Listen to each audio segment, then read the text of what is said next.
ఈరోజు మన అంశం ఏంటంటే సమీపించరాని తేజస్సులో BOUY తప్పుడు బోధలు. మేమే అసలైన జ్ఞానులము, మహాజ్ఞానులము అంటూ కొన్ని పదుల సంవత్సరాల నుండి తప్పుదారిలో పట్టించేసి క్రైస్తవ్యాన్ని భ్రష్ట పట్టించేశారు. భూమి మీదకి వచ్చిన యేసుక్రీస్తు ప్రభుల వారిని వాళ్ళు ఎలా పడితే అలాగ తక్కువగా చేసి చూపిస్తున్నారు.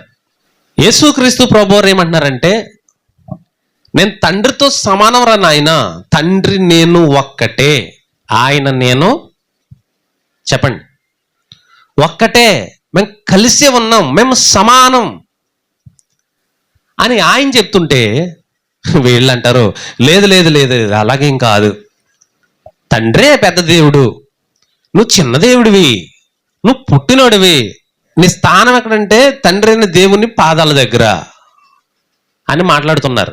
అంటే వీళ్ళ బోధ ఎలా ఉందంటే, చిన్న ఎగ్జాంపుల్ చెప్తాను. మన భారతదేశంలో అంటరానితనం ఉంది. దేవుడు ఏం చెప్తున్నాడు? మనుషులందరూ సమానం, వారి మధ్య కులాలు లేవు, మతాలు లేవు, ఎలాంటి అడ్డుగోడలు లేవు, ఒకరి నుండే నేను ప్రతి మనిషిని సృష్టించాను, ఒక్కరి నుండే అని దేవుడు అంటుంటే, మన భారతదేశంలో మాత్రం లేదు లేదు, మీరు తక్కువ వాళ్ళు, మీరు అంటరాని వాళ్ళు, మీరు దిగువన ఉండవలసిన వారు, మీరు మాతో ఉండకూడదు, మేము ఎక్కువ మీరు తక్కువని మన భారతదేశంలో ఈ బ్రాహ్మణవాదులు ఎవరైతే ఉన్నారో వీళ్ళు మనుషులను విభజించేశారు. తక్కువ ఎక్కువలు, తక్కువ కులం ఎక్కువ కులం అని. ఇప్పుడు మన BOUYలు కూడా చేసేది కూడా అంతే. యేసుక్రీస్తు వారిని నువ్వు తక్కువ వాడువు, నువ్వు ఉన్నవాడువు కాదు, తండ్రితో సమానుడు అసలే కాదు, ఎలా కుదురుతుంది? తండ్రి తండ్రే, నువ్వు నువ్వే, అది నువ్వే చెప్పుకున్నావు కదా, నేను కుమారుడును, తండ్రి పంపిస్తే వచ్చాను, తండ్రి మాట్లాడమంటే మాట్లాడుతున్నాను, తండ్రి చిత్త ప్రకారం వచ్చాను, తండ్రి సంకల్పం ప్రకారం వచ్చాను, నేను ఏమి చేయట్లేదు, అంతా తండ్రిదని నువ్వే కదా చెప్పావు, మళ్ళీ నేను ఆయన సమానం అంటావేంటి అని యేసు ప్రభువుని ఎక్కడ తీసుకొచ్చి పెట్టారు చెప్పండి? తక్కువ స్థాయిలో తీసుకొచ్చి పెట్టేశారు. ఆ మధ్యకాలంలో యేసుక్రీస్తు ముష్టోడని, భిక్షమెత్తుకున్నాడని, బీక్ మాంగాడని, బెగ్గింగ్ చేశాడని భయంకరమైన వ్యాఖ్యలు చేశారు ఈ BOUYకి సంబంధించిన వాళ్ళు. అయితే ఈరోజు వీళ్ళ చేసిన దాంట్లో ప్రజల్లోకి ఇంతవరకు తీసుకెళ్ళిపోయిన ఒక తప్పుడు బోధని అదేంటి అంటే, నరేష్ గారు మనకు తెలుసు, ఈయన దేవుని గురించి ఏం మాట్లాడుతున్నాడో ఒకసారి చూద్దాం. ఎందుకంటే నరేష్ గారిది కాదు ఇది, ఇది BOUY బాధ. అందుకే మనం టైటిల్ ఏం పెట్టాం? సమీపించరాని తేజస్సులో BOUY తప్పుడు బోధలు అని పెట్టాం. అంటే నరేష్ కుమార్ ఇది నేర్చుకున్నది ఏం కాదు, ఇతను కష్టపడిపోయి తీసేసింది ఏం కాదు. ఈ నరేష్ కుమార్ మాట్లాడే ప్రతి మాట కూడా ఎవరు కష్టపడ్డారో, ఎవరు సృష్టించారు? PD సుందర్రావు గారు. ఈరోజు బైబిల్ ఓపెన్ యూనివర్సిటీ అని చెప్పుకుని ఈరోజు మాది పెద్ద యూనివర్సిటీ అంటున్నారు. వీళ్ళందరూ చేసే బోధ ఏంటంటే, వీళ్ళ కష్టపడ్డ బోధ ఏం కాదు అసలు. మళ్ళీ చెప్పనా, వీళ్ళ బైబిల్ ఆలోచించి బైబిల్ చదివి నేర్చుకున్న బోధలు కాదు వీళ్ళు. PD సుందర్రావు అనే ఒక డైరెక్టర్ గారు ఉన్నారు కదా, ఆయన ఆల్రెడీ చదివేశాను అన్నాడు. 25 సంవత్సరాలు చదివాను ఏకదాటిగా, తర్వాత సింహగర్జన రాశాను, తర్వాత కోర్సు పుస్తకాలు రాశాను ఆయన చెప్తుంటే, ఈ పుస్తకాలన్నిటినీ చదివి బైబిల్ పక్కన పెట్టేసి ఆ పుస్తకాలు చదివి ఆ పుస్తకాలలో ఉన్న చెత్తంతా బుర్రకెక్కించుకుని ఇప్పుడు వాళ్ళు అనుకుంటూ వాళ్ళ మైండ్లో ఉన్న ఆ చెత్తని బైబిల్కి ఆపాదించి చెబుతున్నారు వీళ్ళు. మీకు అర్థమవుతుందా? అంతేకాని వీళ్ళు స్వయంగా పరిశీలించి వీళ్ళు చేసిన బోధ కాదు. అయితే వీళ్ళు చేసిన తప్పుడు బోధలో ఒక బోధ ఏంటో చూద్దాం. ఈ పరిశుద్ధ గ్రంథంలో ముఖ్యంగా 5 పాత్రల కోసం మనం నేర్చుకుంటాం. 5 పాత్రలే ఉంటాయి ఇందులో. 1 దేవుడు యెహోవా, 1 దేవుడు యెహోవా, 1 దేవుడు యెహోవా, 2 యేసుక్రీస్తు వారు, 3 పరిశుద్ధాత్మ, 4 మనుషులు, 5 దేవదూతలు. బైబిల్ అంటే ఇంక ఇదే. ఈ 5 విషయాల కోసం చెప్పింది బైబిల్. బైబిల్ అంటే ఇంక ఇదే. ఈ 5 విషయాల కోసం చెప్పింది బైబిల్. వాటి కోసం మనం తెలుసుకోవాలంటే క్లియర్గా బైబిల్ చదవాలి. అది పరిశుద్ధ గ్రంథం. ఇప్పుడు మొదటిగా మనం దేవుడి కోసం నేర్చుకోవాలి. ఫస్ట్ పాత్ర, ప్రాముఖ్యమైన పాత్ర బైబిల్లో దేవుడు. తిమోతికి రాసిన పౌలు గారు మొదటి పత్రిక 6వ అధ్యాయం 16వ వచనం. సమీపింపరాని తేజస్సులో, అంటే ఎవడో ఆ వెలుగులోకి వెళ్ళలేడు. సూర్యుడి దగ్గరికి ఎవరైనా వెళ్ళగలరా? సూర్యుడి దగ్గరికే వెళ్ళారంటే దేవుడి దగ్గర ఉన్న తేజస్సు, సమీపింపరాని తేజస్సులో ఆయన మాత్రమే వసించుచు అమరత్వము గలవాడై ఉన్నాడు. మనుషులలో ఎవడునూ ఆయనను చూడలేదు, మనిషిగా ఉండగా చూడనేరడు అనేసాడు. అంటే ఇప్పటి వరకు దేవుడిని ఎవరైనా చూసారా? చూడలేదు. ఆయన ఏం మాట్లాడాడు? సమీపించరాని తేజస్సులో ఆయన మాత్రమే వసించుచు. అంటే దేవుణ్ణి ఇంతవరకు ఎవరు చూడలేదు. అంటే ఆ వచనంలో ఎవరిని చూపించాడు? అందుకే ప్రారంభంలో 3 సార్లు పెట్టాను. అది ఏంటి? మనం ఈ పరిశుద్ధ గ్రంథంలో 5 విషయాల గురించి తెలుసుకుంటాం. 5 విషయాల గురించి దేవుడు రాయించాడు. 1 దేవుడు యెహోవా అన్నాడు కదా, దాన్ని 3 సార్లు పెట్టాను నేను. ఎందుకు పెట్టాను? 1 దేవుడు యెహోవా, 1 దేవుడు యెహోవా, 1 దేవుడు యెహోవా అని 3 సార్లు ఎందుకు నేను రిపీట్ చేశానంటే, ఆయన ఏమంటున్నాడంటే 5 విషయాలు. 1 దేవుడు యెహోవా, 2 యేసుక్రీస్తు, 3 పరిశుద్ధాత్ముడు, 4 మనుషులు, 5 దేవదూతలు అన్నాడు. ఈ రోజు ఒక్కరి గురించి మాట్లాడుకుందాం అన్నాడు. ఆ ఒక్కరెవరో? అందుకే నేను ఫస్ట్లో 3 సార్లు రిపీట్ చేశాను. ఆ ఒక్కరెవరో? ఆ రోజు లెసన్ అంతా ఎవరి గురించి? యెహోవా గురించి చెబుతూ తిమోతి పత్రిక వెళ్ళి అక్కడ సమీపించరాని తేజస్సులో ఆయన మాత్రమే వసించెను. ఆయన ఎవరో చూడలేదు ఇంతవరకు, ఆయన అమరత్వం గలవాడై ఉన్నాడు అని నరేష్ కుమార్ గారు ఎవరి గురించి మాట్లాడారు? ఇప్పుడు మనకు అర్థం అవ్వాలి. ఇప్పుడు ఎవరి గురించి? దేవుడు గురించి. అంటే అందులో ఎవరు లేరు? యేసుక్రీస్తు వారు లేరు. ఇప్పుడు యేసుక్రీస్తు వారి గురించి మాట్లాడాలంటే నెక్స్ట్ ఎపిసోడ్లో మాట్లాడతాడు అనమాట. ఆ తర్వాత ఇంకో 3వ ఎపిసోడ్లో పరిశుద్ధాత్ముడి గురించి మాట్లాడతాడు. అలా 5 అన్నాడు కదా, 5కి 5 వారాలు మాట్లాడతాడు అనమాట. మొదటి వారం ఎవరి గురించి మాట్లాడాడు? దేవుడు గురించి. అంటే ఆ సమీపించరాని తేజస్సుల్లో అమరత్వం గలవాడి ఉన్నవారు ఎవరు? ఇప్పుడు ఈ లెక్క ప్రకారం, BOUA బోధ ప్రకారం దేవుడు. సమీపించరాని తేజస్సులో యేసుక్రీస్తు వారు కాదు అని ఫిక్స్ అయిపోయారు. యేసుక్రీస్తు వారు అక్కడ లేరు, ఆయన కాదు అని ఫిక్స్ అయిపోయారు వీళ్ళు, ఈ BOUA వాళ్ళు. అలాగే చాలా మందికి ఎక్కించేశారు ఇలాగా. ఇప్పటి వరకు మనం కూడా ఏమనుకున్నాం? సమీపించరాని తేజస్సులో ఉన్నది ఎవరనుకున్నాం? దేవుడే అనుకున్నాం. కుమారుడు కాడు అనుకున్నాం. ఇప్పుడు ఆలోచిద్దాం ఎవరో ఏంటో. ఇప్పుడు ఒకసారి తిమోతికి రాసిన మొదటి పత్రిక 6వ అధ్యాయము 13 నుంచి మనం చూద్దాం. సమస్తమునకు జీవాధారకుడైన దేవుని ఎదుటను పొంతు పిలాతునద్ద ధైర్యముగా ఒప్పుకుని సాక్ష్యమిచ్చిన క్రీస్తు యేసు ఎదుటను మన ప్రభువైన యేసు క్రీస్తు ప్రత్యక్షమగు వరకు నీవు నిష్కలంకంగాను ఆనంద్యముగాను ఈ ఆజ్ఞను గైకొనవలెనని నీకు ఆజ్ఞాపించుచున్నాను. నెక్స్ట్, శ్రీమంతుడును అద్వితీయుడునకు సర్వాధిపతి యుక్త కాలములందు ఆ ప్రత్యక్షతను కనపరచును. ఆ సర్వాధిపతి రాజులకు రాజును ప్రభువులకు ప్రభువునై ఉన్నాడు. సమీపింపరాని తేజస్సులో ఆయన మాత్రమే వసించుచు అమరత్వం గలవాడై ఉన్నాడు. మనుషులలో ఎవడునూ ఆయన చూడలేదు, ఎవడునూ చూడనేరడు. ఆయనకు ఘనతయు శాశ్వతమైన ప్రభావమును కలిగి ఉండును. ఈ పత్రిక రాసింది ఎవరు చెప్పండి? ఒకసారి మొదటి అధ్యాయానికి వెళ్దాం. అక్కడ టైటిల్ చూడండి, పైన ఎవరు పత్రిక రాసింది? అపోస్తలుడైన పౌలు గారు. అవునా? కొత్త నిబంధన గ్రంథంలో 27 పుస్తకాలు ఉంటే 14 పుస్తకాలు ఆయనయే, పౌలు గారియే. పౌలు గారు ఎంత గొప్ప సేవ చేశాడు, యేసుక్రీస్తుని ఎంత గొప్పగా కీర్తించాడు అనేది మనం తెలుసుకోవాలి. పౌలు గారు ప్రతి పత్రికలో కూడా హైలైట్ చేసింది ఎవరినో తెలుసా? యేసుక్రీస్తు వారినే. దేవుణ్ణి హైలైట్ చేయవలసిన అవసరం లేదు. ఎందుకు? ఆల్రెడీ ఇశ్రాయేలీలకి దేవుడు ఎవరో తెలుసు. దేవుడు ఆయన గొప్పవాడని, ఆయన పరలోకంలో ఉంటాడని, ఆయన పరిశుద్ధుడని సమస్తం తెలుసు. ఎవరి గురించి పూర్తిగా తెలియదు ఆనాటి మనుషులకి? చెప్పండి.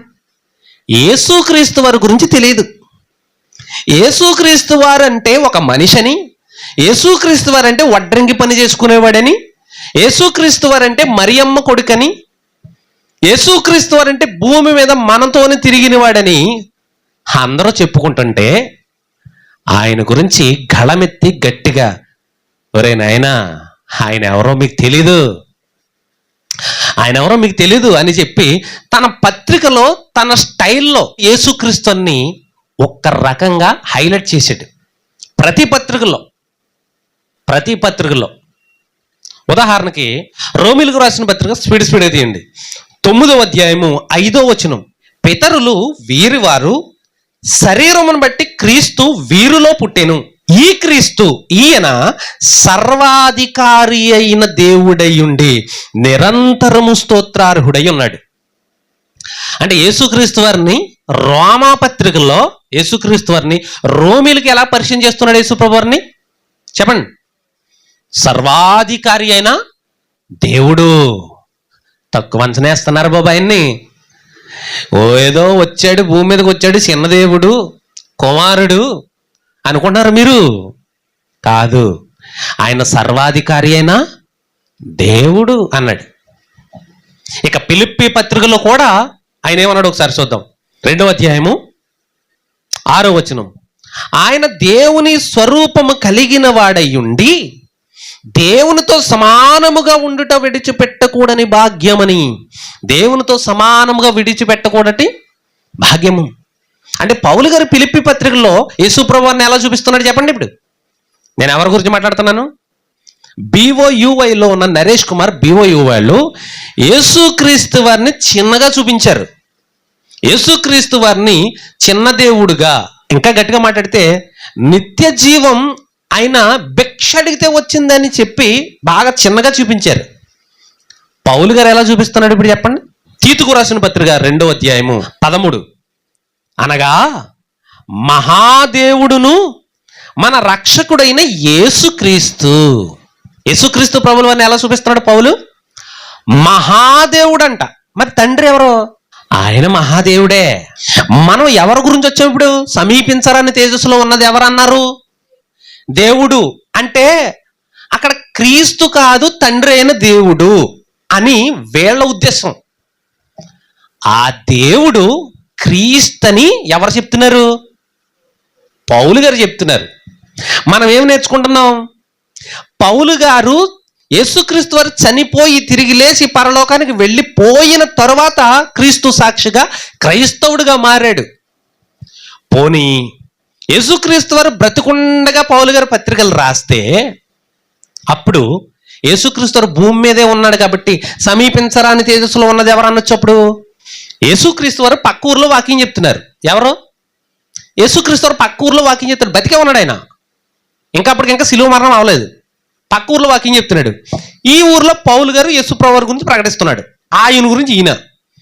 అప్పుడు ఈయన లెటర్ రాశాడు అనుకో, ఇప్పుడు సమీపించరాని తేజస్సులో ఉన్నది ఎవరు? ఈయన ఇక్కడే ఉన్నాడు కదా. కుమారుడు ఎక్కడ ఉన్నాడు? కిందే ఉన్నాడు. కాబట్టి ఇప్పుడు సమీపించరాని తేజస్సులో ఉన్నది ఎవరు అనొచ్చు? ఇప్పుడు దేవుడు అనొచ్చు. అప్పుడు కానీ యేసుక్రీస్తు వారు చనిపోయారు, తిరిగి లేచారు, 3వ దినాన్ని లేచారు, శిష్యులందరినీ అప్రమత్తం చేశాడు. వెళ్ళండి సర్వలోకానికి ఇప్పుడు అని వాళ్ళందరికీ అధికారం ఇచ్చాడు, పరిశుద్ధాత్మని పంపించాడు. ఇప్పుడు ఆయన ఎలా ఉన్నాడంట? అర్థమవుతుంది. ఇప్పుడు వెళ్ళిపోయిన వాడు ఎలా ఉన్నాడంట చూద్దాం. అన్ని యేసుక్రీస్తు వారు వెళ్ళిపోయిన తర్వాత ఎలా ఉన్నాడో అన్నీ చూద్దాం. వెళ్ళిపోయిన వాడు ఎలా ఉన్నాడు? ఇప్పుడు పౌలు గారు అంటున్నాడు, అలా వెళ్ళిపోయిన వాడు మన తిమోతి పత్రికలో కనబడుతున్నాడు. తిమోతికి రాస్తా అంటాడు, నాయనా యేసుక్రీస్తు వారి గురించి తక్కువ అంచనా వేసుకోకండి అంటున్నాడు. తీతుకు పత్రికలు ఏమంటున్నాడు పౌలు గారు? ఆయన మహాదేవుడు. ఆయన పత్రికలన్నింటిలో కూడా ఎబ్రి పత్రిక వెళ్తే ఇక మొత్తం పత్రిక అంతా ప్రభు గురించే. మీకు అర్థమవుతుందా? పత్రిక అంతా ప్రభు గురించే. మొదటి అధ్యాయము 1వ వచనం నుంచి 3 వచనాలు చదివితే చాలు ఆయన మహాదేవుడని చూపించేస్తున్నాడు అక్కడే మొదటి 3 వచనాల్లోనే హెబ్రీ పత్రికలో. అంటే పౌలు గారు తన పత్రికలన్నిటిల్లో కూడా యేసు ప్రభువుని ఏమని చూపిస్తున్నాడు ఇప్పుడు చెప్పండి? దేవుడు. ఏ దేవుడు? చిన్న దేవుడా? సర్వాధికారి అయిన దేవుడా? చెప్పండి. సర్వాధికారి అయిన దేవుడిగా చూపిస్తున్నాడు పౌలు గారు. చిన్న దేవుడా? మహాదేవుడా? చెప్పండి. మహాదేవుడని చూపిస్తున్నాడు పౌలు గారు. ప్రతి పత్రికలో ఎంత గొప్పగా చెబుతూ ఇప్పుడు తిమోతికి రాసిన మొదటి పత్రికలో 6వ అధ్యాయంలో 13వ వచనంలో 16వ వచనంలో సమీపించరాని తేజస్సులో తండ్రి గురించి చెప్తున్నాడా? అంటే ఇక్కడ తండ్రి కుమారులు ఎవరో తెలియకుండా మన వాళ్ళు అజ్ఞానంలో ఉన్నారు కాబట్టి వీళ్ళిద్దరికి వేరియేషన్ చూపిస్తున్నారు. అర్థమవుతుందా? అయితే అక్కడ కుమారుడు అంటావా అని అంటే నేనేమంటాను? కుమారుడే అంటాను. మరి అయితే తండ్రి ఎక్కడ ఉన్నాడు? కుమారుడు సమీపించాలని తేజస్సులో ఉండి తండ్రి కింద ఉన్నాడా అని అంటే మరి అదే మరి తీరం తక్కువ మాటలంటే. అందుకే మేమేమంటాం? బైబిల్ ఏమంటుంది వాళ్ళని? తండ్రి కుమారులు పరిశుద్ధాత్మలు బైబిల్ ఏమంటుంది? త్రిత్వం. ఏమంటుంది? ఏకమై ఉన్నారు. ఇప్పుడు కుమారుడు సమీపించరాని తేజస్సులో ఉంటే తండ్రి ఎక్కడ ఉన్నట్టు? అక్కడే. పరిశుద్ధాత్ముడు ఎక్కడ ఉన్నట్టు? అక్కడే. ముగ్గురు ఎక్కడ ఉన్నట్టు? అక్కడే. టోటల్గా ఈ ముగ్గురు కలిపితే ఏమయ్యారు? దేవుడు. ఈ ముగ్గురు కలిపితే ఏమయ్యారు? దేవుడు. ఇప్పుడు చెప్పండి, సమీపించరాని తేజస్సులో ఉన్నది ఎవరు? దేవుడు. ఇప్పుడు యేసుప్రభు ఎక్కడ ఉన్నాడు? సమీపించరాని తేజస్సులో. మరి సమీపించరాని తేజస్సులో ముగ్గురు ఉంటే మరి యేసుప్రభు వారి గురించే చెప్తున్నారు ఇక్కడ. అంటే యేసుప్రభు వారి గురించి హైలైట్ చేయాలి ఇక్కడ. ఎందుకు? యేసుప్రభు వారి గురించి తక్కువగా మాట్లాడుకుంటున్నారు కాబట్టి, యేసుప్రభు వారి గురించి సబ్జెక్టు బాగా వీక్గా ఉంది కాబట్టి ఇప్పుడు శిష్యులు అపోస్తులు అందరూ ఎవరిని హైలైట్ చేయాలి? ఇప్పుడు దేవుడు కింద ఉన్నాడు, దేవుడు అక్కడ ఉన్నాడని చెప్పుకోవాల్సిన అవసరం లేదు. ఎందుకు? దేవుడు ఎక్కడ ఉంటాడు? పాత నిబంధనలో కూడా దానియేలు గ్రంథంలో ఉంటుంది. ఏమని? మర్మములను బయలుపరచువాడు పరలోకమందు ఉన్నాడు దేవుడు అంటాడు. అంటే ప్రజలందరికీ తెలుసు దేవుడు ఎక్కడ ఉంటాడు? సమీపించరాని తేజస్సులో. ఇప్పుడు ఎవరి గురించి చెప్పవలసిన అవసరం ఉంది? యేసుక్రీస్తు వారి గురించి చెప్పడం. అందుకే ఆయన ఏమంటున్నాడంటే యేసుక్రీస్తు వారు. ఇంతకీ మనం చదువుకున్న తిమోతికు రాసిన మొదటి పత్రిక 13వ వచనం నుంచి ఈ 16వ వచనం వరకు క్రీస్తు గురించేనా? నిజంగా ఆ 16వ వచనంలో ఉన్న ఆ సమీపించరాని తేజస్సులో ఉన్న దేవుడు యేసుక్రీస్తు వారి గురించే అని నువ్వు ఎలా చెబుతావు? మాకు కన్ఫర్మ్ చేయంటే పిన్ టు పిన్ కన్ఫర్మ్ చేస్తాను. ఇప్పుడు పిన్ టు పిన్ అర్థమవుతుందా? ప్రతి అక్షరాన్ని ప్రభుకు చూపిస్తాను. ఇప్పుడు నేను చూద్దాం. సమస్తమునకు జీవాధారకుడైన దేవుని ఎదుటను పొంతు పిలాతు వద్ద ధైర్యముగా ఒప్పుకొని సాక్ష్యం ఇచ్చిన క్రీస్తు యేసు ఎదుటను మన ప్రభు అయిన యేసు క్రీస్తు ప్రత్యక్షమగు వరకు నీవు నిష్కలంకముగాను అనింద్యముగాను ఈ ఆజ్ఞను గైకొనవలని నీకు ఆజ్ఞాపించుతున్నాను.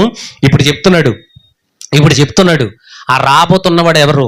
శ్రీమంతుడును, తర్వాత అద్వితీయుడునగు సర్వాధిపతి యుక్తకాలమందు ఆ ప్రత్యక్షతను కనుబరుచును. ఆ సర్వాధిపతి రాజులకు రాజును ప్రభువులకు ప్రభువునై ఉన్నాడు. సమీపించరాని తేజస్సులో ఆయన మాత్రమే వసించుచు అమరత్వం గలవాడై ఉన్నాడు. మనుషులలో ఎవడును ఆయనను చూడలేడు, ఎవడును చూడ నేరడు. ఆయనకు ఘనతయు శాశ్వతమైన ప్రభావం కలిగి ఉండును. సమీపించరాని తేజస్సులో ఉన్నవాడు. సమీపించరాని తేజస్సులో ఉన్నది ఎవరో తెలుసా? శ్రీమంతుడు. సమీపించరాని తేజస్సులో ఉన్నది ఎవరో తెలుసా? రాజులకు రాజు. సమీపించరాని తేజస్సులో ఉన్నది ఎవరో తెలుసా? సర్వాధికారి. సమీపించరాని తేజస్సులో ఉన్నది ఎవరో తెలుసా? సర్వాధిపతి అని చెప్తున్నాడు. ఇవన్నీ ఎవరి అని మనం చూస్తే ఇప్పుడు నేను చెప్తాను, జాగ్రత్తగా రాసుకోండి. 13వ వచనం. 1, సమస్తమునకు జీవాధారకుడు. నెంబర్ 1, దీని గురించి మనం చూస్తాం. 2, పొంతు పిలాతు వద్ద ధైర్యముగా ఒప్పుకొనిన వాడు. 2, 3, ఇవి ఎవరి గురించి చెప్పబడుతున్నవి అని మనం ఒక్కసారి పరిశీలిస్తే బైబిల్లోకి వెళ్ళి అప్పుడు ఆ సమీపించరాని తేజస్సులో ఉన్నది ఎవరో మనకు అర్థమైపోద్ది. 1, సమస్తమునకు జీవాధారకుడు. 2, పొంతు పిలాతునొద్ద ధైర్యముగా మాట్లాడిన వ్యక్తి. 3, 15 వచనం. 3, శ్రీమంతుడు. 4వ మాట అద్వితీయుడు.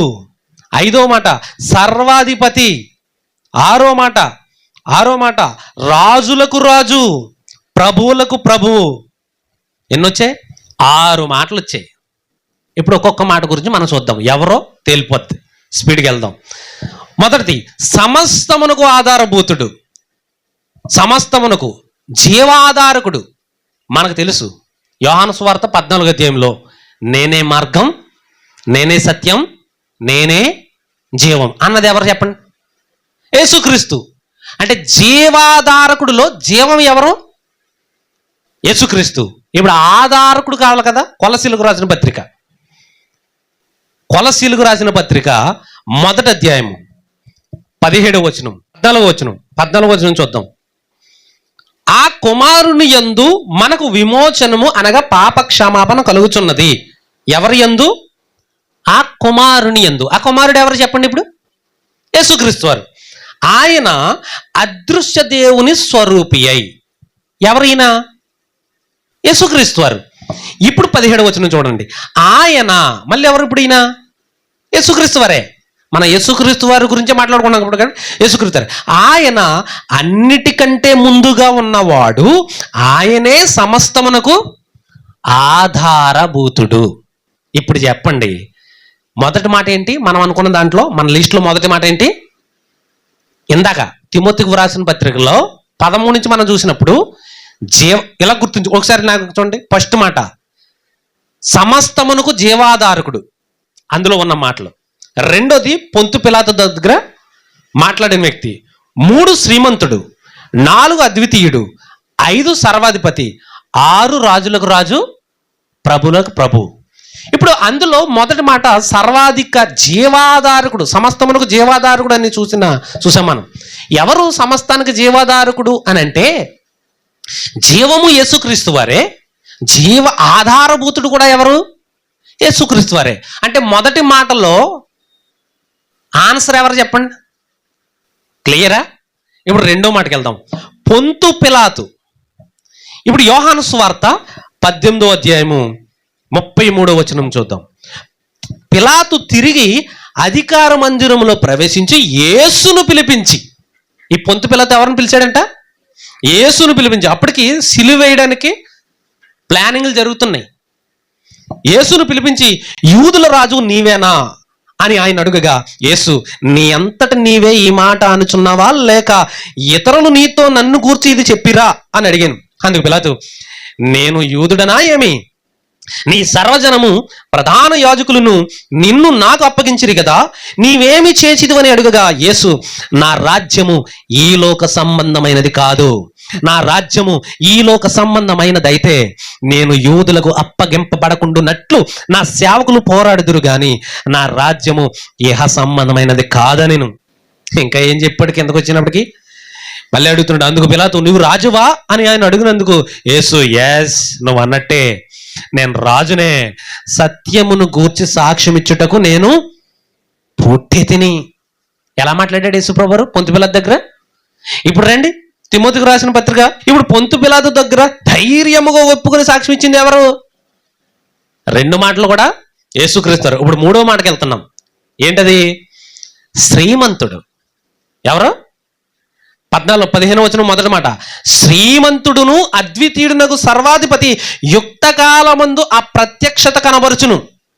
శ్రీమంతుడట, అద్వితీయుడట, సర్వాధిపతి అంట, ఈయనంట యుక్త కాలమందు అంటే అర్థం ఏంటి? ఒక మంచి సమయాన్ని చూసుకుని మనకు ప్రత్యక్షమవుతాడట. ఇంతకీ ఈ శ్రీమంతుడు ఎవరో అని మనం చూస్తే, శ్రీమంతుడు అంటే భాగ్యవంతుడు అని అర్థం. ఎవరో? శ్రీమంతుడు అంటే భాగ్యవంతుడు, ధన సంపన్నుడు, ధనవంతుడు అని అర్థం. మరి యేసుక్రీస్తు వారు ధనవంతుడా? కొరింథీయులకు రాసిన 2వ పత్రిక 8వ అధ్యాయము 9వ వచనం చూద్దాం. 9వ వచనం.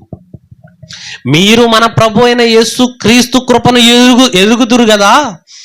ఆయన ధనవంతుడై ఉండి మీరు తన దారిద్ర్యము వలన ధనవంతులు కావాలనని మీ నిమిత్తం ఏమయ్యాడు? దరిద్రుడాయను. మన నిమిత్తం దరిద్రుడయ్యాడు. ఒరిజినల్గా ఆయన ఎవరో చెప్పండి? శ్రీమంతుడు. ఎవరో? ఇప్పుడు మనం 3వ మాట శ్రీమంతుడు వచ్చేసిందా? 4వ మాట చూద్దాం. ఇప్పుడు మళ్ళీ తిమోతికి రాసిన 1వ పత్రిక 6వ అధ్యాయము 15వ వచనం. శ్రీమంతుడును అద్వితీయుడునకు సర్వాధిపతి. అద్వితీయుడు. ఇప్పుడు మనకు ఎవరు రావాలి? అద్వితీయుడు అంటే అద్వితీయ దేవుడు రావాలి మనకి. యోహాను సువార్త 1వ అధ్యాయం 18వ వచనం. ఎవడను ఎప్పుడైనను తండ్రిని చూడలేదు, దేవుని చూడలేదు. తండ్రి రొమ్మున ఉన్న అద్వితీయ కుమారుడే ఆయనను బయలుపరచును. ఇక్కడ ఏమనుంది? అద్వితీయ కుమారుడే. ఫుట్ నోట్లో ఏమని చూడండి. అనేక ప్రాచీన ప్రతులలో అద్వితీయ దేవుడే. యేసుప్రభువు ఎవరు చెప్పండి? ఇప్పుడు అద్వితీయ దేవుడు. ఇప్పుడు మళ్ళీ రండి తిమోతికి రాసిన పత్రిక. ఇప్పుడు చెప్పండి, అద్వితీయుడు ఎవరు? 4వ మాటలో యేసుక్రీస్తు వారు. ఇప్పుడు మనం పైనుంచి చదువుతున్న ప్రతి మాట ఎవరికి వస్తుంది? ఇప్పుడు యేసుక్రీస్తు వారు. ఇప్పుడు 5వ మాట సర్వాధిపతి. సర్వాధిపతి అంటే మొత్తం ఆయనదే అధికారం, ఇంకెవరిది కాదు. పేతురు గారు రాసిన 1వ పత్రిక 3వ అధ్యాయము 22వ వచనం.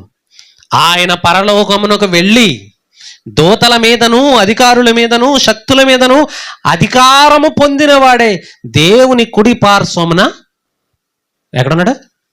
అదనమాట. దేవుని కుడి పార్శ్వమున కూర్చున్నాడు. అవునా?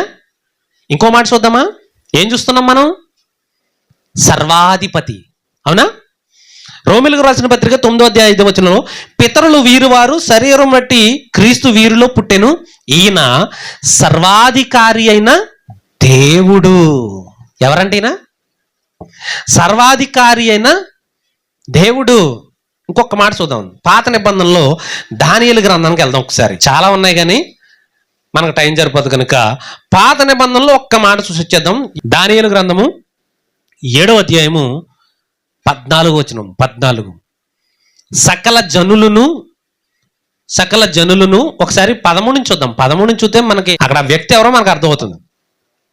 రాత్రి కలిగిన దర్శనములను నేను ఇంకా చూచుచుండగా ఆకాశ మేఘ రూఢుడై మనుష్య కుమారుని పోలిన ఒకడు. ఎవరక్కడ? మనుష్య కుమారుని. ఎవరు మనుష్య కుమారుని పోలినవాడు? ఎవరు? కొత్త నిబంధనలో మనుష్య కుమారుడిగా పిలువబడిన వారు ఎవరు? యేసుక్రీస్తు వారు. మనుష్య కుమారుని పోలిన ఒకడు వచ్చి ఆ మహావృద్ధుడగు వాని సన్నిధిని ప్రవేశించి ఆయన సముఖమునకు తేబడెను. సకల జనులను, చూడండి మాట, సకల జనులను రాష్ట్రములను ఆయా భాషలు మాట్లాడు వారును, అంటే భూ ప్రపంచంలో ఎన్ని భాషలు అయితే ఉన్నాయో, ఎంతమంది అయితే సకల జనులు ఉన్నారో, ఎన్ని దేశాలు అయితే ఉన్నాయో వాళ్ళందరి గురించి మాట్లాడుతూ ఆయా భాషలు మాట్లాడు వారును ఆయనను సేవించున్నట్లు ప్రభుత్వమును మహిమయు ఆధిపత్యము. ఆధిపత్యం అంటే అధిపతి, అధికారం, ఆధిపత్యమును ఆయనకి ఇయ్యబడెను. ఆయన ప్రభుత్వం శాశ్వతమైనది, అది ఎన్నటికి తొలగిపోదు. ఆయన రాజ్యము ఎన్నడును లయము కాదు. ఇప్పుడు ఇంతకీ సర్వాధిపతి ఎవరు? ఇప్పుడు మళ్ళీ రండి 6వ మాట, లాస్ట్ మాట మనం చూసేది. ఆ సర్వాధిపతి రాజులకు రాజును ప్రభువులకు. ఇప్పుడు రాజులకు రాజు అంట, ఎవరంట? ప్రభువులకు ప్రభు అంట. ఎవరు ఈ రాజులకు రాజు ప్రభువులకు ప్రభువు? ప్రకటన గ్రంథం 19వ అధ్యాయము 16వ వచనం చూద్దాం. 16 మనం 13 నుంచి చూద్దాం. 13 నుంచి చూద్దాం. రక్తములో ముంచబడిన వస్త్రము ఆయన ధరించుకుని ఉండెను, మరియు దేవుని వాక్యము అను నామము ఆయనకు పెట్టబడి ఉన్నది. దేవుని వాక్యం అనేది ఎవరికే? యేసుక్రీస్తు వారికి. దేవుని వాక్యం అను నామం పెట్టబడి ఉన్నది. పరలోకమందున్న సేనలు శుభ్రమైన తెల్ల నారబట్టలు ధరించుకుని తెల్లని గుర్రములెక్కి ఆయనను వెంబడించుచుండిరి. ఎవరిని వెంబడిస్తున్నారంట వాళ్ళు? గుర్రాలెక్కి, తెల్లని వస్త్రాలెక్కి, గుర్రాలెక్కి. ఈయన కూడా గుర్రం మీదే ఉన్నాడు. ఎవరు? యేసుక్రీస్తు వారు. ఎక్కడున్నాడు? ఇప్పుడు 19వ అధ్యాయము 11వ వచనానికి రండి. అక్కడ గుర్రం మీద ఉన్నాడో లేదో తెలుస్తుంది మనకి. కొన్ని క్లిప్పింగ్స్లో యేసు ప్రభువారు గుర్రం మీద వస్తుంటే వెనకాల దూతలు సైన్యం వస్తున్నట్టుగా, గుర్రాల మీద వస్తున్నట్టుగా కొన్ని క్లిప్పింగ్లు చూస్తాం కదా. మనం కూడా ఒక పాటలో యాడ్ చేసాం మనం. ఆ సీన్ ఇది అనమాట. 11వ వచనం, మరియు పరలోకం తెరవబడి ఉండుట చూసి తిని, అప్పుడు అదిగో తెల్లని గుర్రం ఒకటి కనబడెను. ఏ గుర్రం? తెల్లని గుర్రం ఒకటి కనబడెను. దాని మీద కూర్చుండి ఉన్నవాడు నమ్మకమైన వాడు, సత్యవంతుడు అను నామము గలవాడు. ఆయన నీతిని బట్టి విమర్శ చేయుచు యుద్ధము జరిగించుచున్నాడు. ఆయన నేత్రములు అగ్నిజ్వాల వంటివి. ఆయన శిరస్సు మీద అనేక కిరీటములు ఉండెను. వ్రాయబడిన ఒక నామం ఆయనకు కలదు, అది ఆయనకే గాని మరి ఎవరికి తెలియదు. రక్తములో ముంచబడిన వస్త్రము ఆయన ధరించుకుని ఉండెను, మరియు దేవుని వాక్యమును నామము ఆయనకు ఉండెను, ఆయనకు పెట్టబడి ఉన్నది. తర్వాత పరలోకమందున్న సేనలు శుభ్రమైన తెల్లని నారబట్టలు ధరించుకుని తెల్లని గుర్రములెక్కి ఆయనను వెంబడించుచుండిరి. జనములను కొట్టుటకై ఆయన నోట నుండి వాడిగల ఖడ్గము బయలు వెడుచున్నది. ఆయన ఇనుపదండముతో వారిని ఏలును. ఆయనే సర్వాధికారియగు దేవుని తీక్షణమైన ఉగ్రతను మద్యపు తొట్టిని త్రొక్కును. రాజులకు రాజును ప్రభువులకు ప్రభు అను నామము ఆయన వస్త్రం మీదను తొడ మీదను రాయబడి ఉన్నది. ఇప్పుడు చెప్పండి 6వ మాట, రాజులకు రాజు ప్రభువులకు ప్రభు ఎవరు చెప్పండి? యేసుక్రీస్తు ప్రభు వారు. ఇంకో మాట చూద్దామా? ఇంకోటి చూద్దామా? ప్రకటన గ్రంథం 1వ అధ్యాయము 5వ వచనం. ప్రకటన గ్రంథము 1వ అధ్యాయము 5వ వచనంలో, నమ్మకమైన సాక్షియు మృతులలో నుండి ఆది సంభూతుడుగా లేచినవాడు. మృతుల్లో నుండి లేచినవాడు ఎవరు చెప్పండి? మనం ఎటు తిరిగినా ఎక్కడ తిరిగినా మనకి ఆ తిమోతికి రాసిన 1వ పత్రిక 6వ అధ్యాయం 13 నుంచి 16 వచనాలు ఏమని చూపిస్తున్నాయి? ఎవరు? యేసుక్రీస్తు వారే. ఏమన్నాడు ఇక్కడ? నమ్మకమైన సాక్షియు మృతుల్లో నుండి ఆది సంభూతుడు లేచిన వాడును భూపతులకు అధిపతి అయిన యేసుక్రీస్తు నుండి సమాధానం మీకు కలుగును గాక. తర్వాత 17వ అధ్యాయం ప్రకటన గ్రంథం, చివరి మాట 17వ అధ్యాయము ప్రకటన గ్రంథం. ఇక్కడ బాగా క్లియర్గా ఉంటుంది. 14వ వచనం చూద్దాం. 14, వీరు గొర్రె పిల్లతో యుద్ధము చేతురు గాని. గొర్రె పిల్ల ఎవరో? యేసుక్రీస్తు వారు. గొర్రె పిల్లతో యుద్ధం చేతురు గాని గొర్రె పిల్ల ప్రభువులకు ప్రభువును రాజులకై రాజునై ఉన్నందున తనతో కూడా ఉండిన వారు పిలవబడిన వారై ఏర్పరచబడిన వారై నమ్మకమైన వారై ఉన్నందున ఆయన ఆ రాజులను జయించును. ఇప్పుడు చెప్పండి. ఇప్పుడు రండి తిమోతికి రాసిన 1వ పత్రిక 6వ అధ్యాయము ఇప్పుడు 13 నుంచి చూద్దాం. 13 నుంచి, సమస్తమునకు జీవాధారకుడైన దేవుని ఎదుట. ఎవరి జీవాధారకుడైన దేవుడు చెప్పండి? యేసుక్రీస్తు. ఇప్పుడు మనం ఆరు పదాలు, మనం 6 మాటలను వివరించుకున్నాం. సమస్తమునకు జీవాధారకుడు ఎవరు? జీవాధారకుడైన దేవుడు ఎవరు? యేసుక్రీస్తు. నెక్స్ట్, పొంతు పిలాతునొద్ద ధైర్యముగా ఒప్పుకొని సాక్ష్యం ఇచ్చిన క్రీస్తు యేసు. ఎవరైనా యేసుక్రీస్తు అని అక్కడే రాయబడింది. ఎదుటను మన ప్రభు అయిన యేసుక్రీస్తు ప్రత్యక్షత గురించి మాట్లాడుతున్నాడు అక్కడ. అర్థమవుతుందా? యేసుక్రీస్తు ప్రత్యక్షమగు వరకు నీవు నిష్కలంకముగాను అనింద్యముగాను ఈ ఆజ్ఞను గైకొనమని నీకు ఆజ్ఞాపించుచున్నాను. శ్రీమంతుడును. ఎవరు శ్రీమంతుడు చెప్పాలి స్పీడ్గా? యేసుక్రీస్తు వారు. అద్వితీయుడు ఎవరు? సర్వాధిపతి ఎవరు? సర్వాధిపతి యుక్త కాలములందు ఆ ప్రత్యక్షతను కనపరుచును. ఎవరికి కనపరుస్తాడు? మనకి ఆ శ్రీమంతుడు, ఆ సర్వాధికారి, ఆ అద్వితీయుడైన దేవుడు ఆ ప్రత్యక్షత మనకి ఒక మంచి సమయం చూసుకుని ఏం చేస్తాడు? ప్రత్యక్ష పరుచును. ఆ సర్వాధిపతి రాజులకు రాజును ప్రభువులకు ప్రభువునై ఉన్నాడు. ఆయన సమీపింపరాని తేజస్సులో ఆయన మాత్రమే వసించుచు అమరత్వం గలవాడై ఉన్నాడు. మనుషులలో ఎవడు ఆయనను చూడలేదు, ఆయనను ఎవడు చూడ నేరడు. ఇప్పుడు చెప్పండి, ఎవరప్పుడు సమీపించరాని తేజస్సులో ఉన్నది ఎవరు? ఇప్పుడు ఇంకా బలు బాగా ఎలిగేలాగా ఒక మాట చూపిస్తాను. తేజోమయుడైనడు. అర్థమైందా? సమీపించరాని తేజస్సులో 6వ అధ్యాయం కంటే ముందు 3వ అధ్యాయము 16వ వచనం చూద్దాం. 16వ వచనం, నిరాక్షేపముగా దైవ భక్తిని గూర్చిన మర్మము చెప్పండి గొప్పదై ఉన్నది. ఏ ఏ ఏ గూర్చిన మర్మం అంటది? దైవ భక్తిని గూర్చిన మర్మం. మళ్ళీ అడుగుతున్నాను, ఏ భక్తి? దైవ భక్తిలో ఎవరు కనబడుతున్నారు మనకి? దైవ భక్తి అనే పదంలో వ్యక్తి ఎవరు చెప్పండి? దేవుడు. అంతేనా? దైవం అంటే ఏంటి? దైవ భక్తి అంటే దేవుడు, దేవుని గూర్చిన భక్తి అని చెప్పి ఆయన అంటే పైన చెప్పబడిన దైవభక్తిలో ఉన్న దేవుడు ఆయన సశరీరుడుగా ప్రత్యక్షుడైన. ఎలా వచ్చాడు? సశరీరుడు అంటే శరీరాన్ని ధరించుకున్నాడు. ఆత్మ విషయమున నీతిపరుడని తీర్పు నొందెను. అంటే భూమి మీద ఆయన మనిషిగానే జీవిస్తున్నా ఆత్మీయంగా ఆయన ఎవరు? నీతిమంతుడు.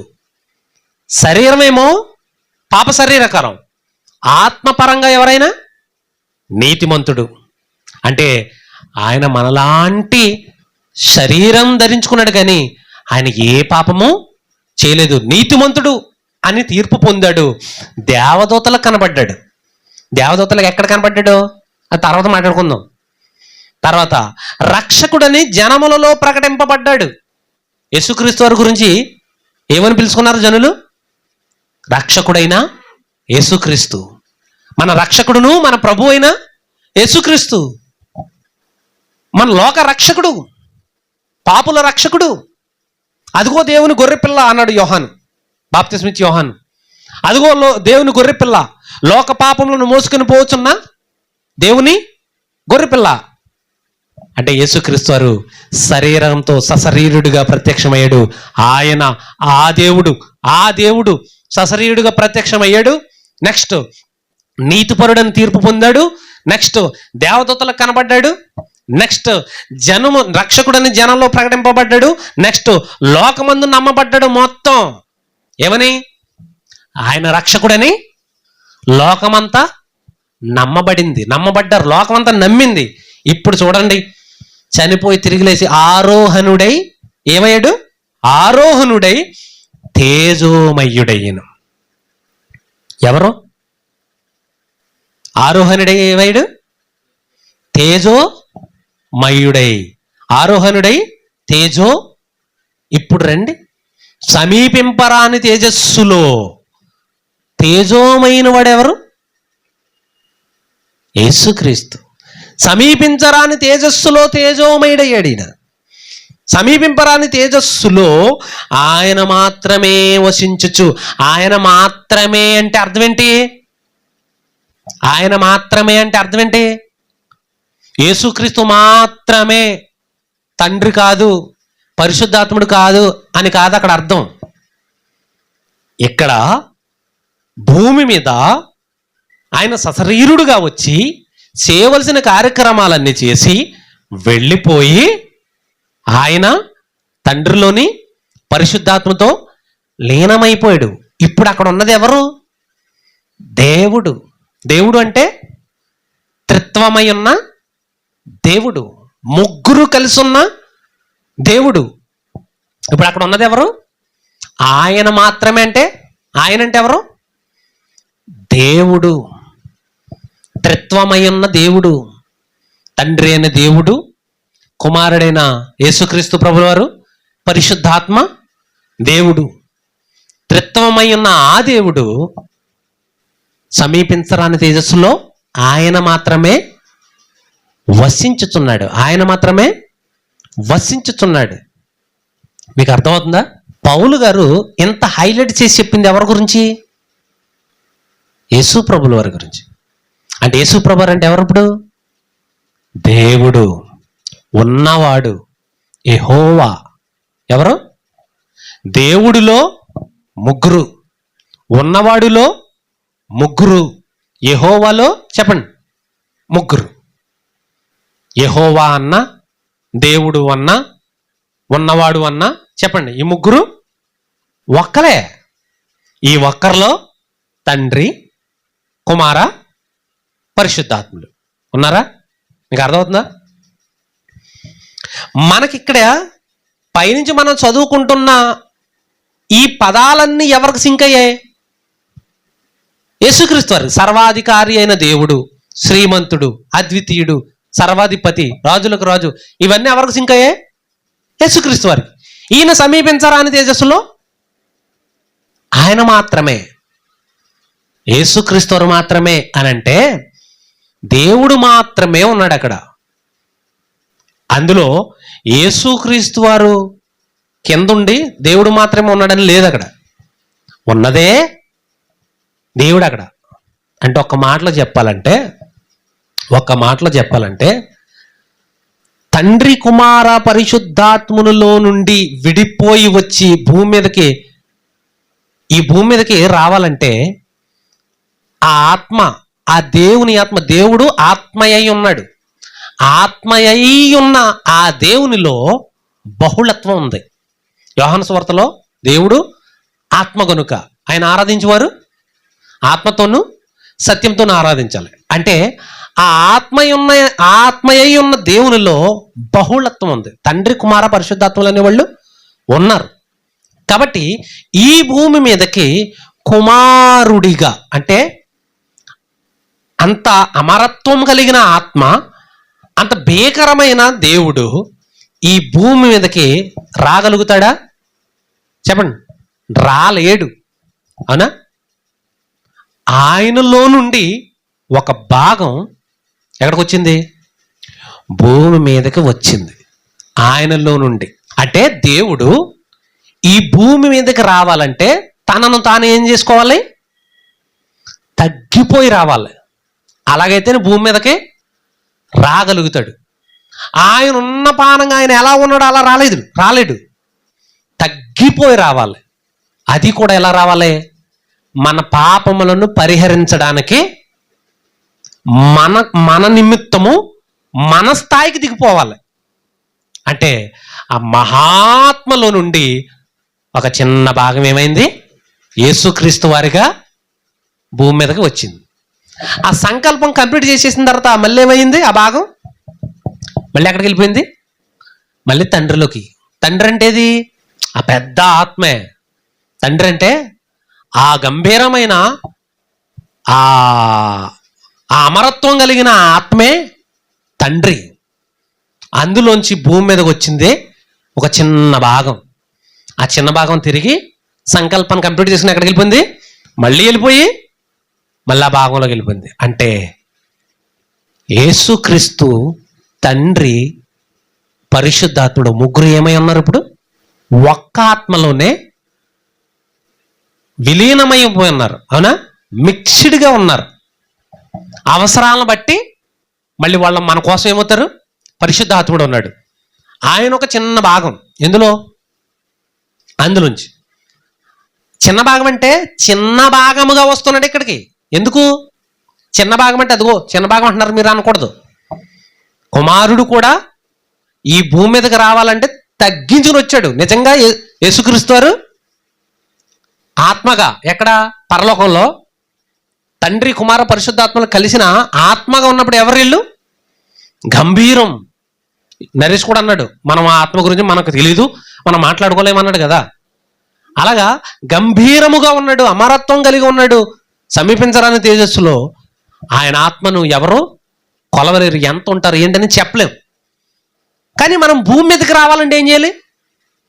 తగ్గించుకుని మనం భూమి మీదకి ఎలాగైతే రాగలడు, దేవుడు భూమి మీదకి ఎలాగైతే రాగలడు, భూమి మీద ఎలాగైతే తిరగలడో అంతగా తగ్గించుకుని వచ్చాడు.